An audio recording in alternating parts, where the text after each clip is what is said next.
أشهد أن لا إله إلا الله وحده لا شريك له وأشهد أن محمدا عبده ورسوله أما بعد فأعوذ بالله من الشيطان الرجيم بسم الله الرحمن الرحيم آج کل جو وبا پھیلی ہوئی ہے وائرس کی، اس کی وجہ سے حکومت نے پابندیاں لگائی ہیں، دنیا میں بہت ساری حکومتوں نے، اور یہاں برطانیہ کی حکومت نے بھی، کہ مسجد میں باجماعت نماز ادا نہیں ہو سکتی، یا اگر ہو سکتی ہے تو دو یا چند افراد سے زیادہ نہ ہوں، اور وہ بھی قریبی لوگ ہوں۔ ابھی قانون واضح نہیں ہو رہا، کوئی تشریح کچھ کرتا ہے اور کوئی کچھ، یہ صرف جیسا کہ میں نے کہا کہ قریبی رشتہ دار ہوں تبھی ہو سکتا ہے، اور کوئی کہہ رہا ہے کہ دوست یا ساتھ رہنے والے ہوں تو بھی شامل ہو سکتے ہیں۔ تو بہرحال ان حالات میں باقاعدہ جب تک واضح نہیں ہو جاتا جمعہ ادا نہیں کیا جا سکتا، کیونکہ جمعے میں بھی بعض چیزیں وضاحت طلب ہیں۔ اس لیے میں نے آج مشورے کے بعد یہی فیصلہ کیا ہے کہ دفتر سے ہی خطبے کے بجائے ایک پیغام کی شکل میں آپ سے بات کر لوں اور مخاطب ہو جاؤں، جمعہ باقاعدہ نہ پڑھا جائے۔ جمعے کے روز ایم ٹی اے پر خطبہ سننا، خلیفہ وقت کا خطبہ سننا ایسا ہے کہ جس کی اب لوگوں کو عادت پڑ چکی ہے۔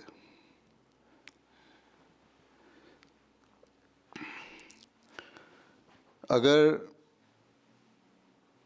آج اس وقت میں جماعت سے مخاطب نہ ہوا تو لوگوں کو بعض دفعہ مایوسی بھی ہوتی ہے، اور پھر اس کے علاوہ مختلف قسم کی قیاس آرائیاں بھی شروع ہو جاتی ہیں۔ اس لیے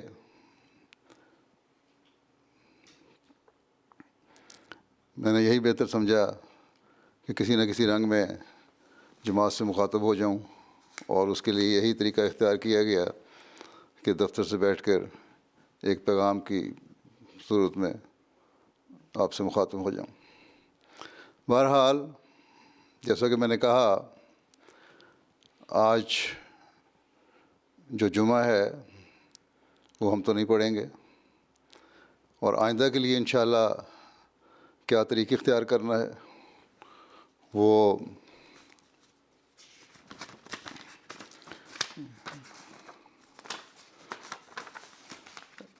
انشاءاللہ تعالی بتا دیا جائے گا۔ لمبا عرصہ ہم جمعہ چھوڑ بھی نہیں سکتے، میرا جماعت سے جیسا کہ میں نے کہا رابطہ بھی ضروری ہے، اور آج کل کے حالات میں خاص طور پر اور بھی زیادہ ضروری ہے۔ اس لیے وکلاء اور متعلقہ لوگوں کے ساتھ مشورے کے بعد انشاءاللہ اس کا ہم حل نکال لیں گے۔ افراد جماعت کو بھی میں یہ کہوں گا کہ جیسا کہ جہاں مسجد میں آنے پر حکومت نے اس بیماری کی وجہ سے پابندی لگائی ہے، یا پابندی تو نہیں لگائی، یہاں مثلا یو کے میں یہ ہے کہ انفرادی طور پر مسجد میں آ کے نماز پڑھ سکتے ہیں، یا چند فیملی ممبران بھی آ کے نماز پڑھ سکتے ہیں، لیکن وہاں یہی ہے کہ فاصلہ اتنا ہو کہ جو حکومت نے بتایا کہ آپس میں قریبی رابطہ نہ ہو. لیکن اس کے باوجود باجماعت نماز اس طرح نہیں پڑھی جا سکتی، سارے اکٹھے ہو کے آئیں. تو اسی صورت میں گھروں میں احباب جماعت کو چاہیے کہ باجماعت نماز کا اہتمام کریں، اور جمعہ بھی گھر کے افراد مل کر پڑھیں. ملفوظات میں سے یا جماعتی کتب میں سے یا حضرت مسیح علیہ السلام کی دوسری کتب میں سے یا الفضل میں سے یا الحکم سے یا کسی اور رسالے سے کوئی بھی اقتباس پڑھ کر خطبہ دیا جا سکتا ہے. اور گھر کے افراد میں سے کوئی بالغ لڑکا یا مرد جمعہ بھی پڑھا سکتا ہے اور نمازیں بھی پڑھا سکتا ہے. جمعوں کو بہرحال لمبا عرصہ ترک نہیں کیا جا سکتا. خطبہ کے لیے جب گھروں میں لوگ جمعہ پڑھائیں گے اور اس کی تیاری کریں گے تو مطالعہ کریں گے، اس سے علم بھی بڑھے گا.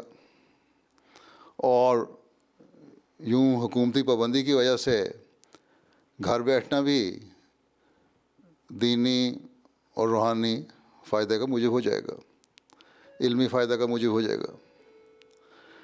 بلکہ الحکم نے آج کل جو لوگوں کی رائے کا سلسلہ شروع کیا ہے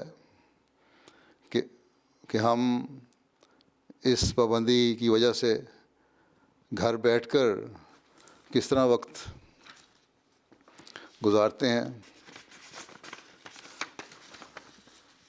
اس میں اکثر لوگ یہ لکھ رہے ہیں کہ جماعتی قرآن اور حدیث اور حضرت مسیح علیہ السلام کی کتب اور جماعتی لٹریچر پڑھ کر ہم اپنے علم میں اضافہ کر رہے ہیں. اور بہت سے تبصرے تو آج کل مختلف دنیاوی سائٹس پر دنیا دار بھی کر رہے ہیں کہ اس وجہ سے ہمیں بھی اپنی گھریلو زندگی کو، اپنی حالتوں کو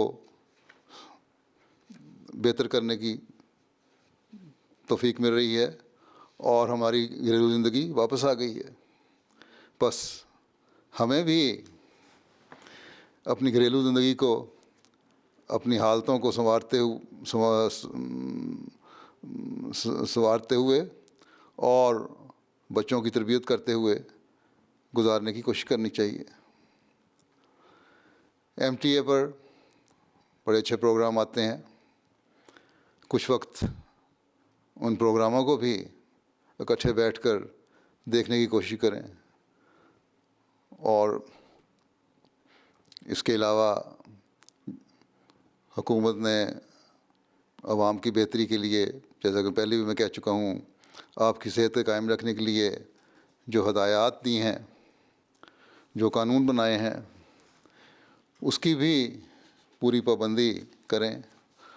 اور سب سے بڑھ کر، جیسا کہ میں نے گزشتہ خطبات میں کہا تھا، کہ دعاؤں کی طرف بہت توجہ دیں. دعاؤں سے اللہ تعالیٰ کے فضل کو ہم جذب کر سکتے ہیں اور اپنی روحانی اور جسمانی حالت کو صحت مند کر سکتے ہیں. اور یہی ہمیں حضرت مسیح علیہ السلام نے بار بار نصیحت فرمائی ہے، اور ایسے حالات میں بھی یہی نصیحت فرمائی ہے کہ سب سے زیادہ ضروری بات یہی ہے کہ خدا تعالیٰ سے گناہوں کی معافی چاہیں، دل کو صاف کریں اور نیک اعمال میں مصروف ہو جائیں. اللہ تعالیٰ نے دعا کا ایک بہت بڑا ہتھیار ہمیں دیا ہے. اس کے ذریعے اللہ تعالیٰ کی پناہ میں آنے کی ہمیں کوشش کرنی چاہیے اور اس طرح توجہ دینی چاہیے. جہاں تک جمعہ نہ پڑھنے کا سوال ہے، بعض حالات میں باجماعت نماز اور جمعہ کی بعض حدیثوں سے بھی وضاحت ہوتی ہے کہ یہ چھوڑے جا سکتے ہیں۔ مثلاً بخاری کی ایک حدیث ہے کہ حضرت ابن عباس نے بارش والے دن میں اپنے مؤذن سے فرمایا کہ تم اشہد ان لا الہ الا اللہ اور اشہد ان محمد رسول اللہ کہو، تو اس کے بعد حی علی الصلاۃ نہ کہنا، بلکہ صلو فی بیوتکم کہ اپنے گھروں میں نماز پڑھو کے الفاظ کہنا۔ بس گویا لوگوں کو یہ بات نہیں لگی اور انہوں نے اس پر تعجب کیا۔ اس پر حضرت ابن عباس نے فرمایا کہ یہی فعل انہوں نے یعنی حضرت صلی اللہ علیہ وسلم نے بھی کیا ہے جو مجھ سے بہتر تھے۔ اگرچہ جمعہ پڑھنا ضروری ہے، مگر میں ناپسند کرتا ہوں کہ میں بھی بعض الفاظ کی تبدیلی کے ساتھ میں ناپسند کرتا ہوں کہ تم لوگوں کو اس تکلیف میں ڈالوں کہ تم کیچڑ اور پھسلن میں چلو۔ یہ مسلم میں بھی یہ روایت بعض الفاظ کی تبدیلی کے ساتھ اس طرح آئی ہے۔ حضرت ابن عباس سے روایت ہے کہ انہوں نے بارش والے دن میں اپنے مؤذن سے فرمایا کہ تم اشہد ان لا الہ الا اللہ اور اشہد ان محمد رسول اللہ کہو، تو اس کے بعد حی علی الصلاۃ نہ کہنا بلکہ صلو فی بیوتکم کہ اپنے گھروں میں نماز پڑھو کے الفاظ کہنا۔ راوی کہتے ہیں کہ لوگوں کو یہ بات نہیں لگی تو حضرت ابن عباس نے فرمایا کہ کیا تم اس بات پر تعجب کرتے ہو؟ یہ کام انہوں نے کیا تھا جو مجھ سے بہتر تھے۔ اگرچہ جمعہ پڑھنا ضروری ہے، مگر میں اسے پسند کرتا ہوں کہ تمہیں اس حال میں باہر نکالوں کہ تم کیچڑ اور پھسلن میں چلو۔ علامہ امام نووی اس حدیث کی شرح میں لکھتے ہیں کہ اور اس حدیث میں بارش وغیرہ کی مجبوری کی بنا پر جمعہ کو ساقط کرنے کی دلیل موجود ہے، اور یہی مسلک ہمارا ہے، لکھتے ہیں وہ کہ یہی مسلک ہمارا ہے اور دوسرے فقہاء کا ہے، جبکہ امام مالک کا موقف اس کے خلاف ہے، واللہ عالم بالصواب۔ اسی طرح فقہاء نے جمعہ اور جماعت کو ترک کرنے کے عذروں میں ایسی بیماری جس کے ساتھ مسجد میں حاضر ہونا مشکل ہو اس کو شامل کیا ہے، اور اس کی دلیل اللہ تعالیٰ کی اس ارشاد کو قرار دیا ہے کہ اللہ تعالیٰ نے تمہارے لیے دین میں کسی قسم کی تنگی روا نہیں رکھی۔ اسی بنا پر حضور صلی اللہ علیہ وسلم بیمار ہوئے تو آپ مسجد جانے سے رک گئے اور فرمایا کہ ابو بکر سے کہو کہ وہ لوگوں کی امامت کرائے۔ یہ صحیح بخاری میں بھی ہے اور مسلم میں بھی یہ حدیث۔ اسی طرح کسی بیماری کے پیدا ہونے سے خوفزدہ شخص بھی معذور قرار دیا ہے، اور اس کی دلیل حضرت ابن عباس کی وہ روایت ہے جس میں حضور صلی اللہ علیہ وسلم نے عذر کی تفسیر خوف اور بیماری سے فرمایا۔ یہ سنن ابی داؤد کی میں درج ہے۔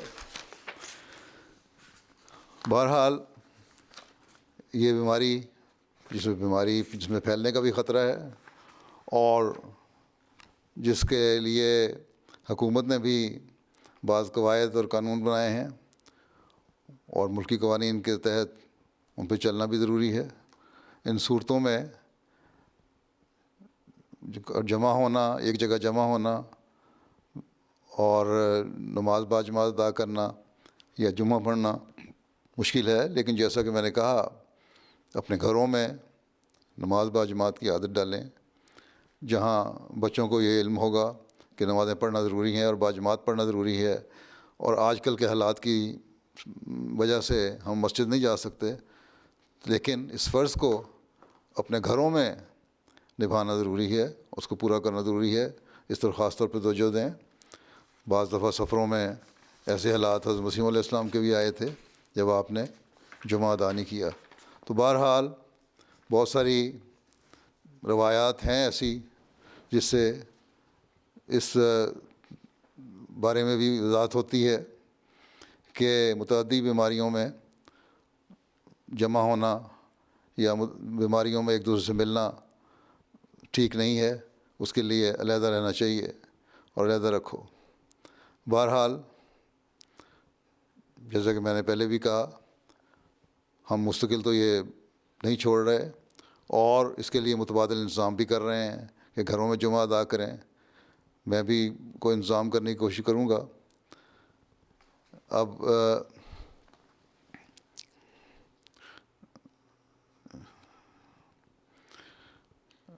یہ بھی ضروری ہے کہ یہ دعا کریں کہ اللہ تعالیٰ اپنا فضل فرمائے۔ جیسے پہلے میں نے کہا کہ اللہ تعالیٰ اس وبا سے دنیا کو جلد پاک کرے اور سب دنیا کو انسانیت کے تقاضے پورے کرنے والا بنائے، اور خدا تعالیٰ کو پہچاننے والے ہوں سب۔ اللہ تعالیٰ ہم سب کو اس کی توفیق عطا فرمائے۔ السلام علیکم ورحمۃ اللہ وبرکاتہ۔